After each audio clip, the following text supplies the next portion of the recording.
NC State head coach Dave Doran has brought stability to the program over his 8 years at the helm. Outside of one blip last year, he has consistently brought the Wolfpack to bowl games and even won 9 games in back-to-back seasons for the first time since 91-92.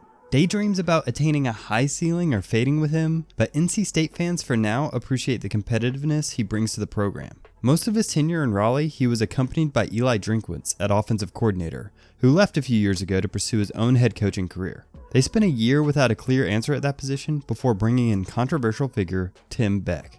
Tim Beck's story deserves its own video, but I'll try to do him some justice here.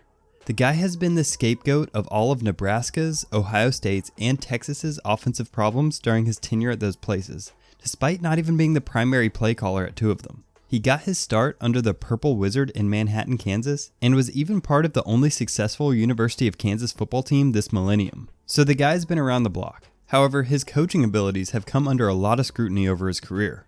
So what's kept him employed? The answer is an easy one. Frankly, he is one of the best recruiters in the game. Luckily for NC State, the play calling gamble seems to be working. He seems to have learned from many of the criticisms he received along his time bouncing around the country, and he's built a solid offense for the Wolfpack. Let's take a look at the film and try to get an understanding of how it works.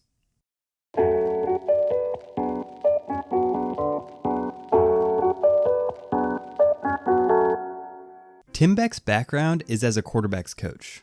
Some feel like he does well here, while some disagree. But this year, it's hard to deny the job that he's currently doing.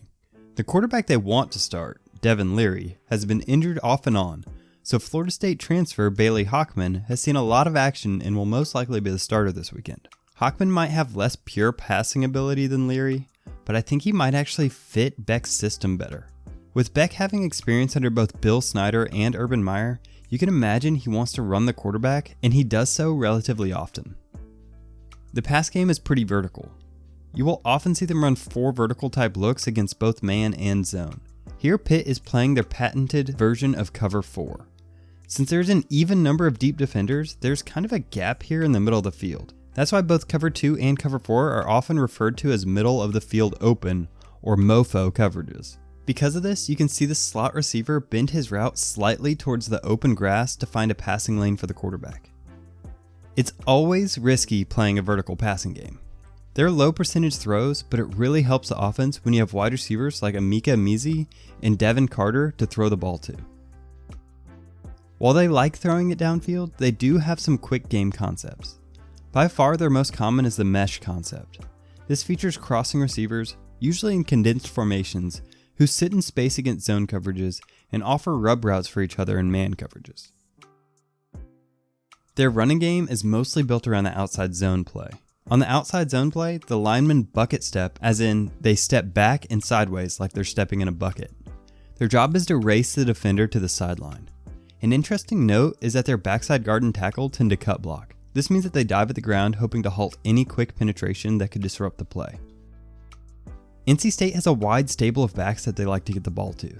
Jonovan Knight is probably their number 1 running back, but Ricky Person Jr. and Jordan Houston get a fair amount of touches as well. Houston is definitely an interesting player to watch for, as they can get pretty creative with him and often spread him out in the slot to try to vary his touches. And much to the chagrin of Texas and Ohio State fans, Beck has figured out he can run the ball on 3rd and 4th and short. You would think with Doran being a defensive-minded head coach that that's where their strength would lie as a team. But that's not necessarily the case this year. They're a really hard team to pin defensively, and I think it starts with their base coverage. They love to run man. One nice thing about playing man is it allows you to vary your pressure packages. Look here as they bring 7 on a blitz against Miami. I like these boundary blitzes they do sometimes as well. Initially, the line thinks that these interior linebackers are the main threats. However, it's actually this corner that comes in and wreaks havoc. Watch how this safety quickly picks up the corner's man, and this linebacker drops and finds the back.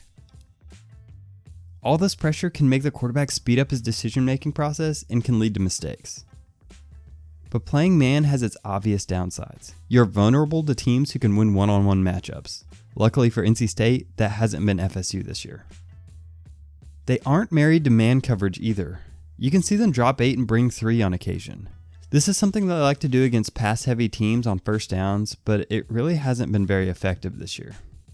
One of the weirdest things I came by when watching their film is their run defense. They run a 3-down formation most of the time, and it seems like they ask their linemen to 2-gap. This means they're responsible for 2 gaps at once, and kind of act as roadblocks just trying to gunk up the interior. This leads to them having success against zone running teams. Their line holds their gaps and keeps double teams off the linebackers.